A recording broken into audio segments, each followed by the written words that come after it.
welcome back to Trojan Sports Now. With me is head soccer coach Ged O'Connor. So let's start with, how did you get involved in soccer? I think it's what you do growing up in England. You go to school and during playtime break, you just go out into the playground and just play soccer, and then after the game or after school you go out again, just kick around with your friends, and that's just how I gradually progressed playing. Now what made you want to be a coach? I first started helping out when I was a freshman in college. I was helping out at a local high school.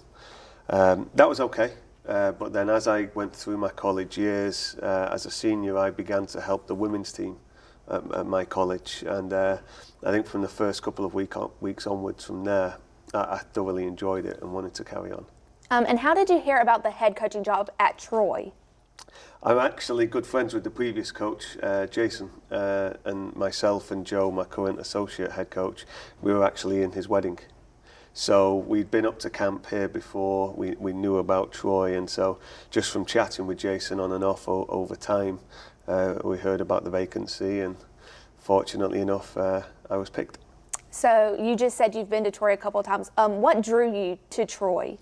For the actual job, it's a great opportunity. I was coaching at a very high level in Florida, but then moving from St. Leo to Troy, playing against the best teams in the country, obviously better scholarships, better budget, and all the different opportunities that we had. I just feel that it would be a good progression for me as a coach to try and compete against the best teams in the country.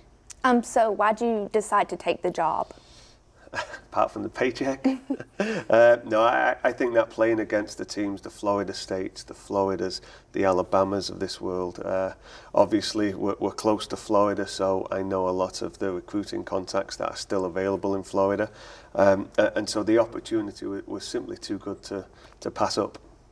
You're in your first season here. What was it like getting to know the players when you first got here? It was great. You know, a lot of times the coach comes in right at the start of the season. I was fortunate that I had spring. So spring is more a time to get to know the girls, try and implement a little bit of our system. But there isn't really the competitive edge during that time that we have in the fall season. So spring helped the girls to acclimatise to me as much as me acclimatising to the girls. So how has the season been going for y'all so far? It's been challenging. It's been an interesting schedule to open the season. I think we had 5 games in 9 days, which is always tough at the best of times. So we're currently, we have 2 wins, 3 losses. One of them is to Florida, which is obviously one of the top teams in the nation. So on the field, if you look at the record, not ideal, but there's been a large number of individual moments of growth that we've seen. That's really going to help us move forward, whether it's this season or moving into next fall. So I'm not disappointed with where we are currently in the season. You just said you've had a challenging season. So what are some things you have to improve on going forward? I think first of all is the girls' fitness levels. Having to play so many games in such a short period in the game of soccer is a challenge physically, whether it's boys or girls. And so day on, play, day off, play, day off, play, and so on. We've not been able to play players for a full game, which has meant that players are getting less minutes than maybe later in the season. As a result of that, they're not really being prepared for the Friday, Sunday conference games that we have. So we're constantly managing that balance while trying to maintain a competitive 11 players on the field. That's probably the biggest challenge that we're faced at the minute. Now on Sunday y'all played Jackson State and you had 8 different people score. Oh, so we did? what, Okay. What does that mean for the team? It means that we don't just have to rely on one player. You know, I think we have Julia Winter, who's just received the Conference Player of the Week award. She's actually a midfielder.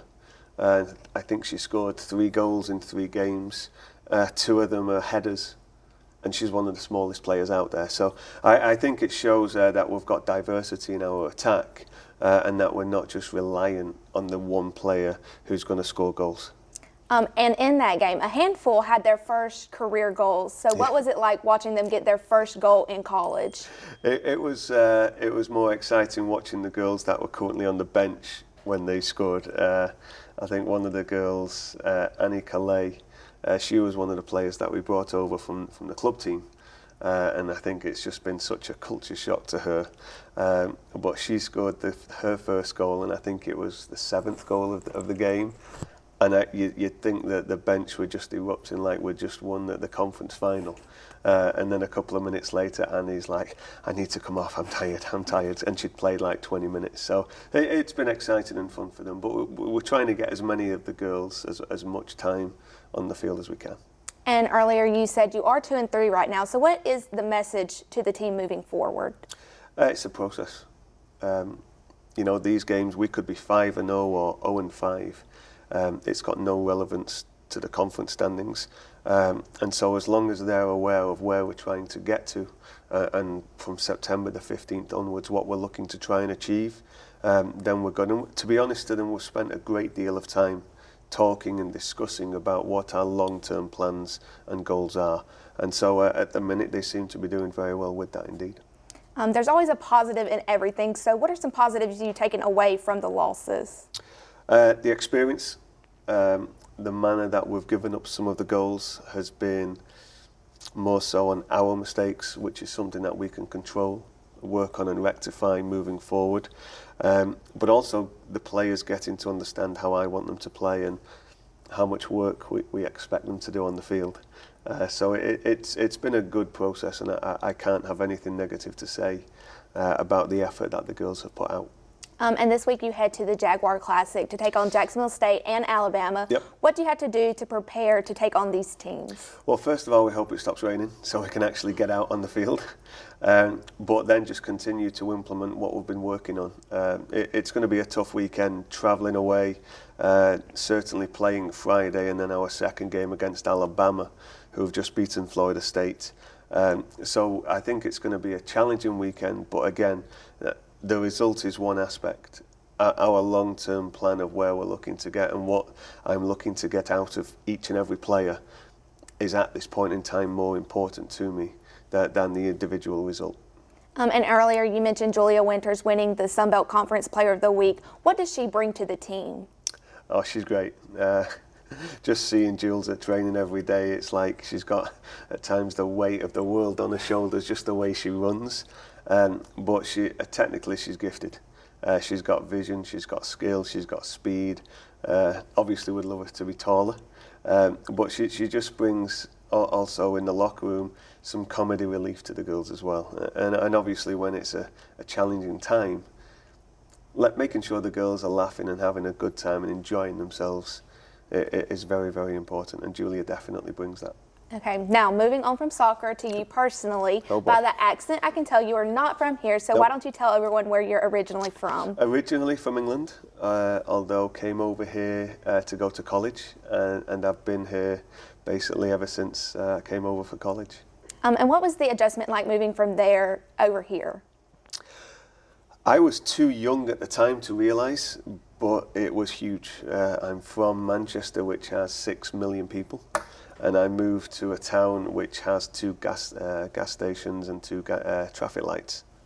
And so I just turned up. I had 3 weeks from my first phone call to having to be there, and I had to sort out visas, flights, paperwork.